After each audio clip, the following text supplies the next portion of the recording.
like Groucho wouldn't be able to sleep at night, or would go over to Groucho's house at 1 a.m. and they'd watch old movies and drink beer Oh, I love that. every night until Groucho fell asleep, and he'd put out Groucho's cigar Cigar. and go to bed. Like he'd go off home.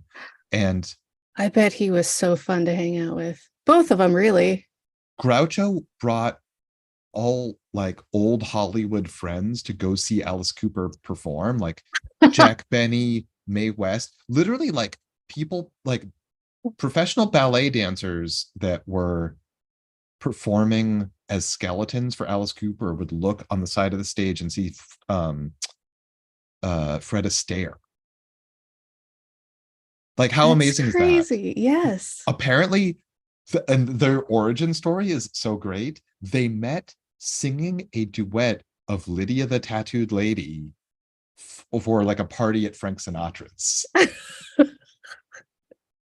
So all these old Uh, world comedians totally got it. Like George Burns was like, "Oh my God, I saw that guillotine act in 1923 in Toledo," but it was like instead it was like pigeons came out. So like they knew all the stage bits that he was doing, but they'd never seen it in rock before. And they were right. like, this guy is a great comedian. And then they induct him into the Friars, and Alice Cooper is going to like Friars roasts. How cool That's is that shit? that's gorgeous. I love it so much. We're streaming, by the way. What's up, I everybody? I and now he plays golf and is a Republican. Is he a Republican? Hmm. I mean, probably Groucho was a Republican for all I Yeah, know. I don't know. it was a different world though. Hey, let's clap it in. Yeah.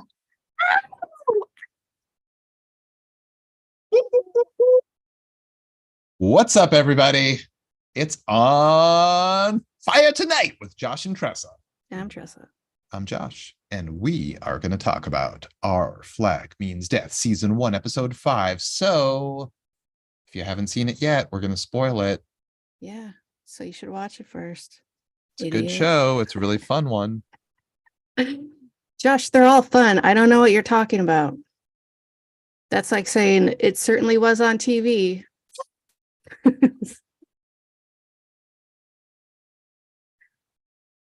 This was absolutely on a recorded medium.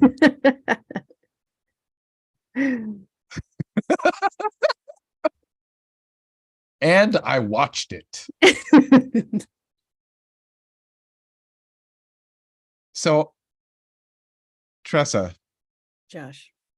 our job, That's a pretty loose interpretation. Keep going. our task Yes. is to discuss this episode of Our Flag Means Death. So many things happen. Oh, yeah. Every character gets a great moment at the very minimum. Absolutely. It's a real journey. It really is. We start off with Blackbeard and crew from the Revenge teaching them what the boat they are looking at is. It's like a French military bullshit and what they're going to do. They're going to go and take it over, teach them how to be pirates. Yeah, Izzy's like, the real pirates are going to do the real pirating. You fake pirates are observers only. Shut the fuck up. Open your And, eyes. and Steed is like, do you think this will be very violent? Cut to, there's like absolute chaos and mayhem. A man is on fire running across the ship. The guy gets his arm chopped off right in front of us. So Steed turns to Lucius and is like, take note of the gusto.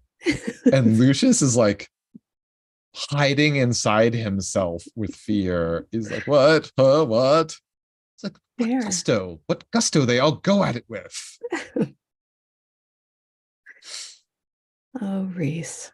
So, they take over the ship, and Steed is not good at intimidating the ship's captain. All right, he's got a knife at him and he's like, where's the loot? And Sir.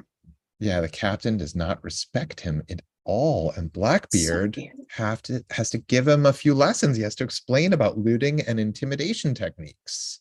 As they had promised each other, though they're going to teach each other. Yeah, it's a beautiful relationship where they share skill sets. That's correct. So next scene means we get to see Steed teaching Ed about party manners and table manners, or at least the silverware. Right. So here's the thing. I feel like this is like the weirdest trope of high society. Mhm. Everyone in a movie or TV show has to have fucking forks and shit explained to them Because it's a lot of fucking forks. as though it matters, It does. it It so doesn't. fucking does. To those people, it does. Let me tell you, Josh, when I was a child, I took a class called White Gloves and Party Manners. You know what I learned? Obviously nothing, because look at you now, you fucking Fuck you. uh, I learned which silverware was correct to use when. I don't remember any of it, but I did. And that you always wear white gloves to a party and you never take them off unless you are eating. Okay, I think. I have a series of questions for you. The first of which, was this taught by a ghost?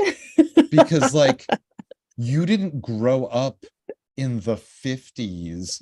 Who the fuck is having white glove parties? And why would a child be expected to Nobody's wear having those. white gloves to anything and at any time? You grew up in Nebraska. Right. So it's like the 50s. How many okay, so how many white glove events Mhm. were you privy to outside of this etiquette school that you went Oh, to? none. I had the graduation party for that class, which I had to wear white gloves to, and I stained them with fruit punch, and it was it was a lot of shame for me for that. But yeah, that was the only party I've ever had to wear white gloves to. So here's the thing, like, Mhm. um, if you were to go today to a Uh-huh. white glove party Mhm. with your white gloves Mhm. and your string of pearls Oh, you're and stressing me out. Yeah. like all the rest. Mhm. Okay, so here's the thing. Steed breaks down the place setting very simply. He's like, you just move from the outside in, like with each course. Now, here's the thing. Yeah, If yeah. you accidentally pick up the wrong fork for the wrong course, Mhm. does the world stop spinning? Do the Yeah. people around you Mock you relentlessly take like notice that they your did. fork is a millimeter smaller or larger than it's supposed to be? Who fucking cares? Literally no one. I guarantee you. You are not wrong. However, no one felt like that. Every silverware manners don't matter at all, but people thought that they did.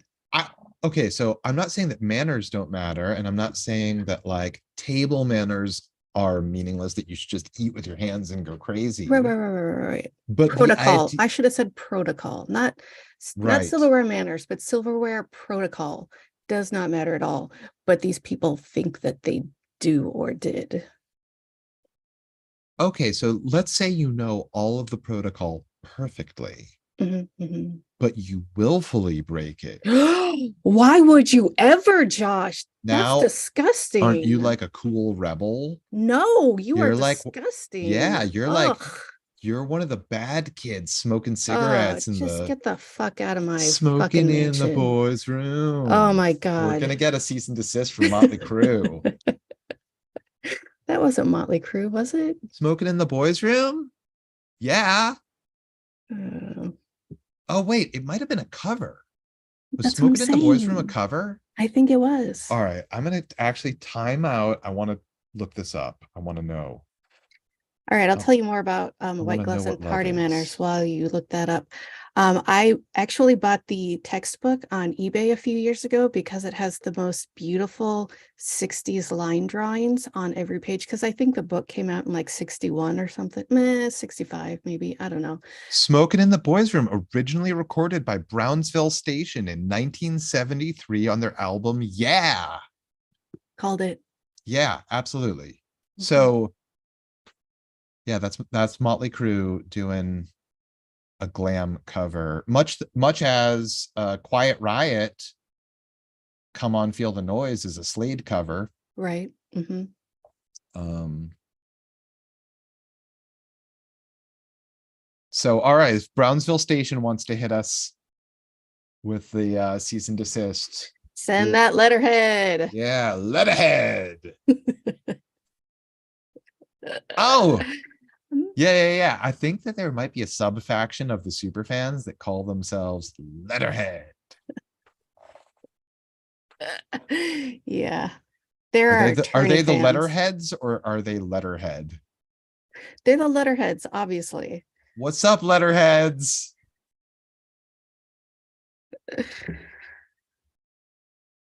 This French captain gets under Ed's skin by saying some passive aggressive bullshit about how he's poor and stupid. He calls him a And donkey. yeah, that's what it is. He's like, you'll like, yeah, his inability to learn or to already know. It's not even to learn, it's to have already known. He's like, you will never be a gentleman, basically. Right. You weren't bred into it, Right. basically. And Steed's like, don't debase yourself for a man that doesn't have a single tureen on board. Which is hilarious. But But Blackbeard fair. has already gone fucking nuts after having been called a donkey. Right. And we get a flashback to Ed's youth. Yeah, we get some real insight into who this character is. He wants fancy things, but they weren't born into that. It was not God's will according to his mom. Yeah, as a boy, he was like, why can't we have these things? And she says it's God's will. God's will. It's God's will. God, I hate that place. It's so boring. It's dry, no bars anywhere. Everyone has like 3 wives and they're all miserable. Anyway, go ahead. Wow, is that what God's will is Oh, you haven't been there? like? It's like No. Branson, but with Mormons. um, wait. Okay. All right. So anyway, so yeah, Steed is like, don't let him get under your skin. And he sort of talks him down and calms him a bit. And Blackbeard is like, all right, take him and throw him overboard. But first, I want you to skin him using the snail fork, Yeah. which is the smallest implement of all. I mean, that's more torture for the guy who has to do it. Right? It's just a lot of work. Right? Like it's a good torture for the victim, but Mhm. it's really fucking like that is hard ass work for shit, man. I'm Well, a yeah. pirate. I'm gonna be doing that until next week. Seriously, they're gonna have to take him to their boat and finish the job. Not worth it, dude. I get where you're going with it and I appreciate it. Not sure it's worth it. So Steed explains that Blackbeard already knows a certain kind of aggression, but what he doesn't know is that the upper crust use something called passive aggression, which is cutting remarks disguised as politeness. Yes. Frenchie walks in a super fancy outfit that he found. It didn't have any blood on it and it wasn't burned, so he took it. But he also found an invitation to a party. Oh, right. Oh, there was some aspects when they were looting. Hmm. like the more experienced pirates were talking about like calling dibs on stuff like gold teeth. He's like, oh, they They don't use every let anything go part. to waste. Yep. Yeah, so Frenchie looks great in his new outfit. Hmm. He's got a party invite. What does it say? Just the look on its face where it's like, oh, that sounds stupid. I don't want to know. Why would we do that? But like desperately, Yeah. desperately wants to go. Yeah.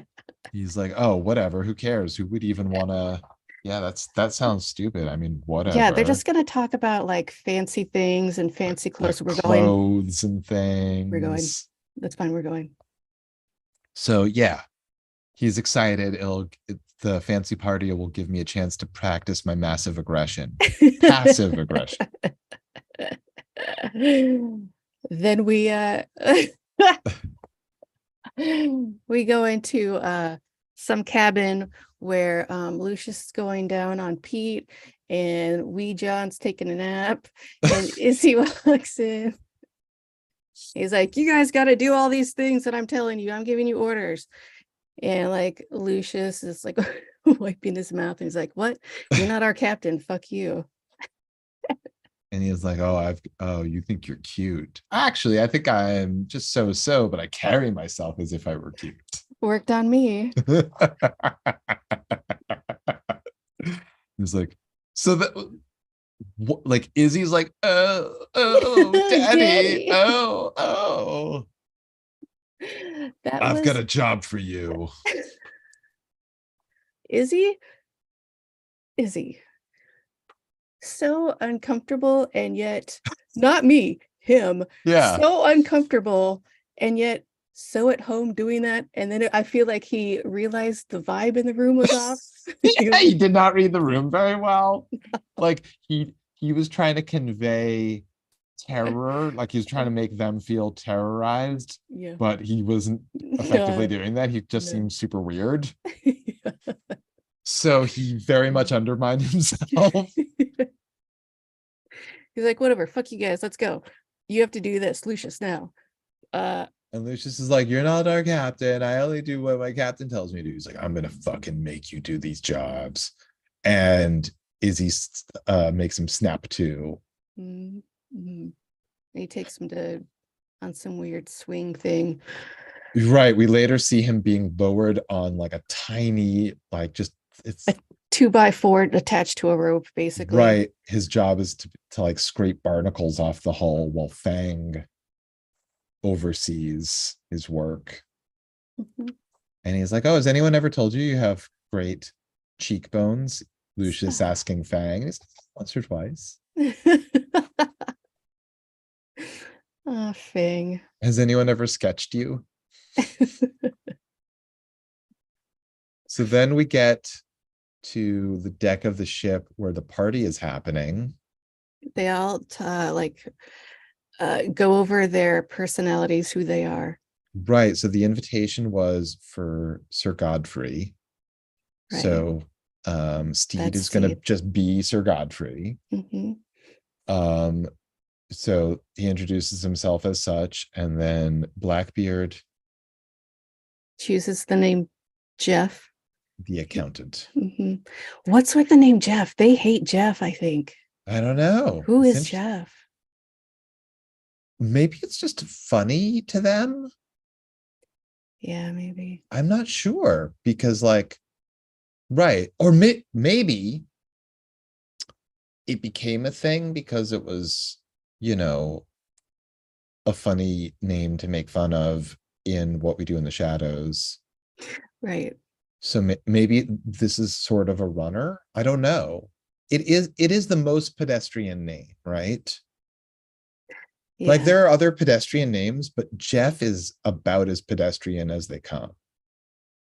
Yeah. I mean, yeah. Mm-hmm. Maybe they know a specific Jeff that they are I hope so. making fun of. I don't know. And they're like, you can choose anything. It's like, I like the name Jeff. An accountant sounds fancy. Fancy as fuck. Yeah, fancy That's as what it fuck. And then Frenchie introduces Alawande as the crown prince of Egypt, Yeah, and I am his viceroy. What does the viceroy do? whatever the fuck he wants. I don't Correct. know. uh yeah, so they walk into the party and it's like, so how do you win this? What's up? What's And with he's the like, fucking oh, I never party? thought about it that way. I suppose the how you win is you charm the crowd. Boring. And they're like, oh, you are the Sir Godfrey. The phrenologist? So it's Kristen Shaw and Nick Kroll. Yeah. And so now, She like basically forces her head into Steed's hands. And you know what? I know I say this a lot about a lot of stuff, but you know that boat smelled so bad because those people never bathed.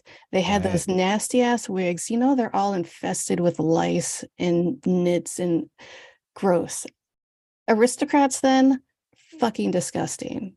Yeah, And I mean, they if you lived look at a time where you powdered your face, well, I think that it was actually like a lead-based paint. right. So they're stupid too. They're stupid as fuck. They smell horribly. They're Yeah. doused in like bottles of perfume. Ugh. It, They bathe once a year, if at mhm. all. Right. And they use that nasty makeup to cover up how disgusting they are. Right. They all have syphilis. Like Oh, there should have been people absolutely. missing noses. That's why they wear wigs, because they lost all their hair from syphilis. They are Does syphilis make disgusting. your hair fall out too? I think so. Man, syphilis is a rough one. It's brutal. You'll go Yikes. insane. So we cut to Yeah, Alawande and Frenchie, and they're just running the Nigerian prince scam yeah, yeah, yeah. as or the Spanish It's prisoner. excuse me, it's a pyramid scheme. It's a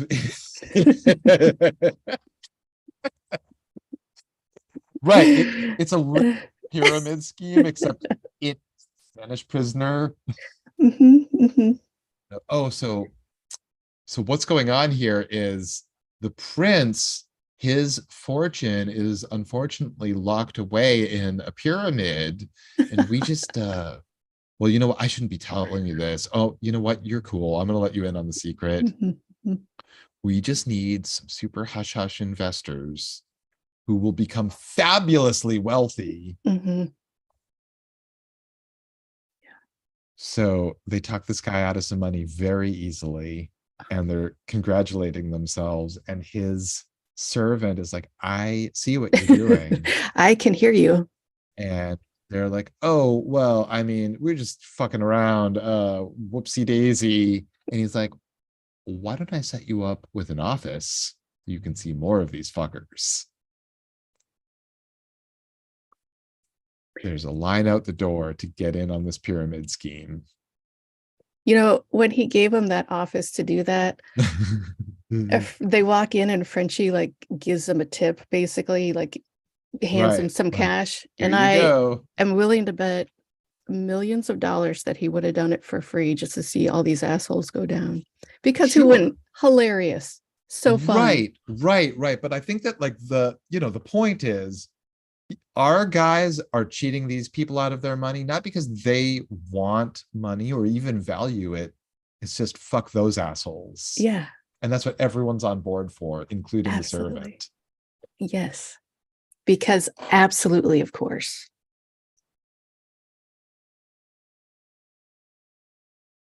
So then we get back into the main action of the party. Mhm. And Steed is pretending to be a phrenologist.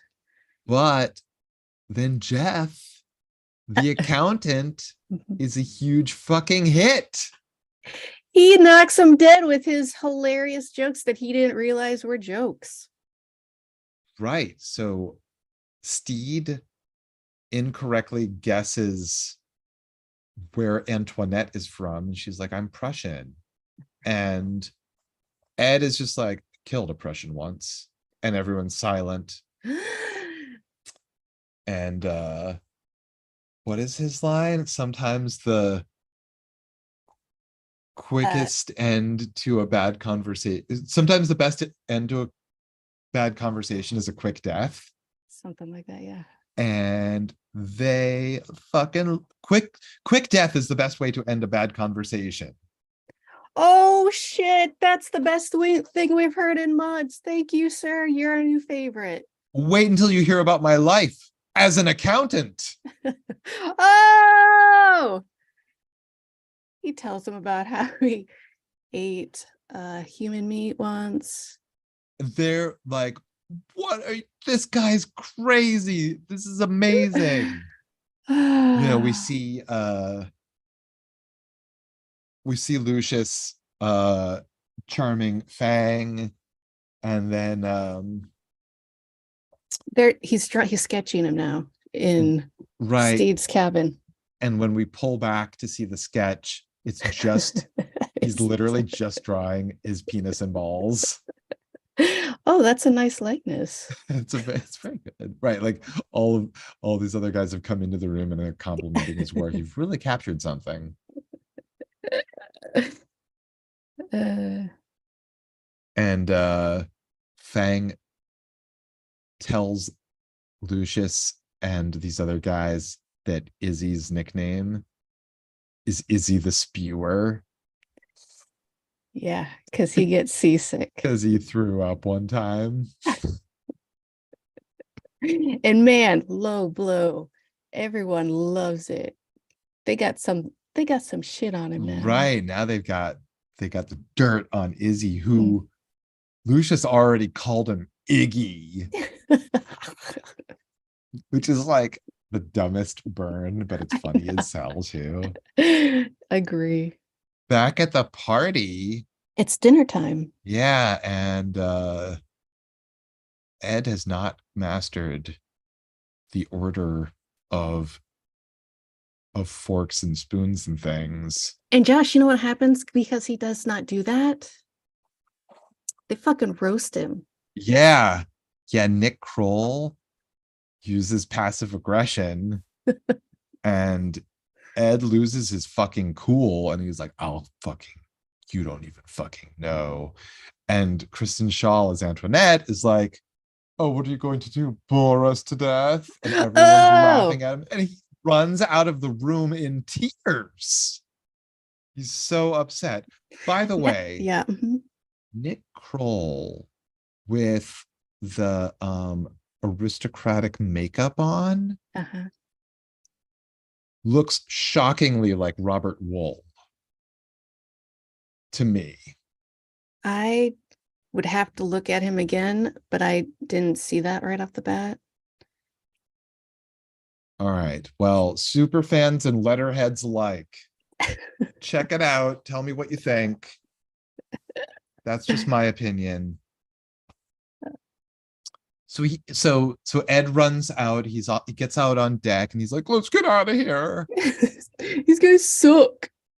Steed's like, I'll take care of it. Frenchie's, they're like, what happened? And he told them, I couldn't figure out the silverware. And they're like such dicks about silverware. Such dicks about spoons. Also, like in real life, just getting back to your etiquette school. Yeah. If anyone were to call you out for using the wrong spoon, that is the height of impolite, not using the wrong spoon. You don't make people feel ashamed of their actions. If anything, you make their mistake your fault, so you take away their mistake. Isn't that what etiquette truly is? No. Didn't they teach you at White Gloves Academy or whatever the fuck it was? What's it called? Manners. White Gloves and Party Manners. White Gloves and Party Manners. Didn't they tell you like how to smooth things over so that nobody feels uncomfortable? Josh, you're talking about therapy. I'm talking about rich assholes that want you to be proper. But part of that is about this book came from the 60s, like the early 60s. No one gave a shit how you felt. They want you to feel bad and have shame about not being perfect. What? No. Now, yes, don't be a dick. That's proper etiquette. Then, no, just be what appears to be perfect. And that's etiquette. Interesting. Interesting. All right. Well, there's such dicks about spoons. Such dicks. So Steve's, yeah. Ed's like, all right, I'm going to go kill everybody. Fuck these guys. Steve's like, hey, I'm going to take care of this. I know how to do things. Mm-hmm. And armed with a bunch of intel from the servants, he goes in to play a game with the aristocrats. Called Shocking Revelations. And what that's kind of what he game does. is that? That sounds stupid and boring. Oh, you probably won't like it. It's more sophisticated. It's more of a Parisian thing. Well, we're just as cool as all the Parisians. Yeah, we're very sophisticated. I don't know that you are, though. Oh, the dirt he has. Yeah, so the deal is I ask a question, and if you can answer it, you get a point. And if you can't answer it, I get a point. Oh, so it's all of us against you. So what are the questions he asks them? I mean, these are not questions. Right. He's like, hey, didn't you have a child out of wedlock named blah, blah, blah? Named Daphne? Wait, isn't Daphne the name of your child? What? Runs off. Point to me. I don't remember the second one. I think it was about embezzlement. Yeah. Ugh, embezzlement. That was so last year. Right. And hey, where did you and Antoinette meet originally? Party ball, picnic. Didn't you meet at birth because you are siblings? Oh, shut up. We all suspected it. So all of them are, and also like they're all in trouble. Wait, one guy was in trouble with money, but like he owns half a pyramid. I own half a pyramid. I own half a pyramid. I own half a pyramid. And it's just a knockout, drag out fight to all the idiots. And yeah, so like there's chaos, and it includes a man on fire. So we get a bookended episode right here. Yeah, it's perfectly bookended. Oh, speaking of bookends, one of the failures of Steed in the beginning when he's trying to loot, he's like, I am looting their library and replacing it with books that I've already read. That's not how you loot. Ed is like, that's not it at all. He is a gentleman. So Ed is very impressed with the fucking way he's laid waste to this entire crowd of spoon assholes. And he's like, all right, passive aggression. Nice. How did you do this? Passive aggression. They're rowing back to their boat. The party boat's on fire. It's going down. Frenchie's like, what are we going to do with all this money? And Alawani's like, I already invested it. And there's another boat. Wisely. Yeah, another boat full of all the servants with all the riches, all the shit they stole off those assholes' boats. Right. With a new plan. He freed the slaves. He freed the slaves. He gave them all of their money and set them loose. And those servants are going to go on to do their own plan, their own pyramid scheme, where one of them is going to be a Nigerian prince that needs a little assistance. It's so funny and weird to me that has become like common knowledge. Like this one scam went around the fucking world and everyone knows exactly what you're talking about when you say Nigerian prince. Like back when people were still talking about that as kind of a new thing, I got added to like a big email list of family members without being asked like anything. And Mhm, you know, you're already getting reply alls from like what who like people you've never even met. And I mhm. just wrote in, hello, I am a Nigerian prince. How much did you get? It was great because enough people got it. And then I think the conversation just completely died, which is the best thing I could have hoped for. Absolutely. That and a few $1,000s, but yeah. So now it's the end of the episode almost. Steed and Ed are on the deck In the under a moonlight. very full moon. Must be September 2nd. What? They have a touching moment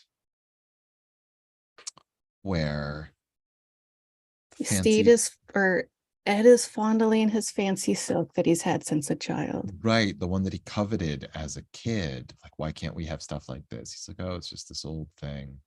And And Steed's like, well, sometimes old things are the best.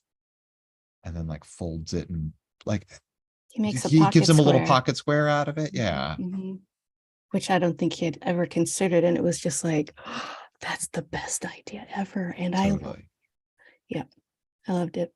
Also, I love that at the party when he's in fancy dress, he's got little purple bow ties in his beard.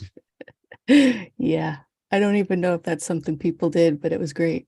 Oh, real Blackbeard Uh-huh. would Oh, yeah. he would put stuff that he would light on fire in his beard. So his real like the real life Blackbeard Uh-huh. had like burning and smoking face I did not know as that. part of like, I mean, who's gonna mess with that guy? This like His prison face is rules, on right? fire. Come on, seriously. Like literally, like I'm not going near that guy. His face is on fire. Right. Like, what does he want? Just give it to him. Get me the fuck out of here. Absolutely. He's on fire and fine with it. He is On fire invincible. tonight. Oh. So they share a touching moment Mhm, with longing looks. mhm. Then we cut to very far away. The King of England is presented with something. What's going on here? Why there's a cat on that flag? Why is it covered in blood? That is the blood of their crewmates. Including my twin brother. Your twin brother? So we see Nigel's twin brother who's bald. Wait, but didn't your brother have lots more hair than you? I don't know. I didn't really Whatever. notice. The audio description mentioned that he had a huge birthmark on his forehead, and I don't know why that was important to know. Oh, I didn't even notice that in. Right? Did you notice that? Not until I heard it in the audio description. You should really listen with audio description because you get a lot of detail that I didn't notice before. That's very interesting. Well, or I should pay closer attention. Either or.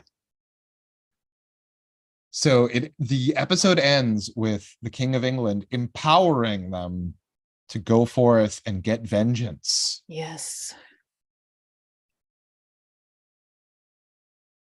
Pretty fucking exciting. So The exciting. stakes are raised. And they're pirates, so the stakes are always raised. Yeah, it's amazing. It's so Mhm. good. This has been an awesome episode of Pirate Radio on Fire Tonight. That's right. Unfortunately, that's Uh, all the time we have. We so both much got a like jam. Blackbeard's beard, we're smoldering the next day, which is also the morning. You really are working pretty hard to find I ways. really am. Really hard, actually. Okay, so let's just okay. Wait, Mhm. before we sign off, Yeah. is the whole crew gay? They're pirates, dude. Is everyone gay? I I I think that uh I don't know. Maybe Alawande's straight? Oh Nope, yeah, because he's Olawande, I think, is hung up on Jim. mhm. And Lucius, when Jim was mean to him as a man, was like, I'm into Jim. Right. That just means he's pan or bi. Right. But Who is it? All right, we already had that conversation. well, so I think everyone on this ship is,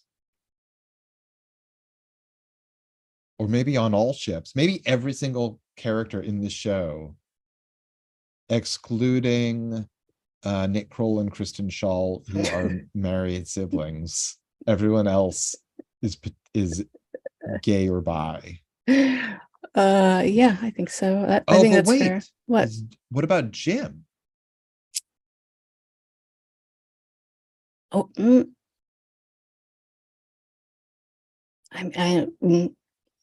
Jim has not talked about any love interest. So what? I don't know. I don't know. All right, so all of our future discussions on Our Flag Means Death is really Yeah. just a conversation of who is gay. Uh-huh. There's a great old Simpsons where Kent Brockman thinks the end of the world is coming, and he's like, the following people are gay, and like a list a mile long scrolls across the screen of just like every name that's like they're The like entire population. everyone who's ever like had a credit on The Simpsons at that point, I think. Delightful. But also, how gay is Izzy? He's just jealous all the time.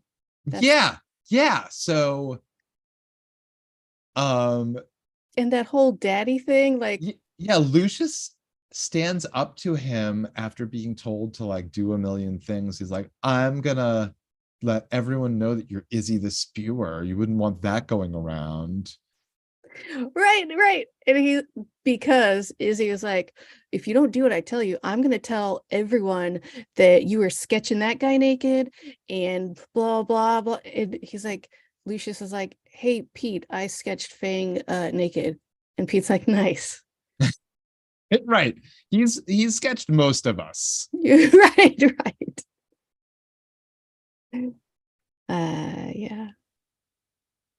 Um, so I think the lesson here is that Izzy wants to be a bully, but He has no power. he has no power because Lucius is his authentic self. So the lesson is Be your authentic self. thank you, Josh. I answered the prompt you wanted me to answer. Good job. You're welcome.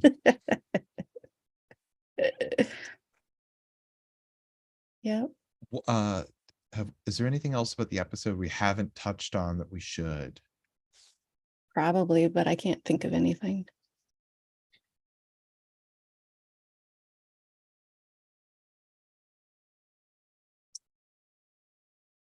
All You right, gonna throw out? everybody. This has Okay. been an amazing episode. Thank you so much for joining us on Pirate Radio On Fire Tonight. Josh, that's not the name of this show. It is On Fire Tonight, not Pirate Radio. Yeah, you goddamn right it is. On Fire Tonight. Cue the outro. Oh, okay. Hold on. I gotta press this button.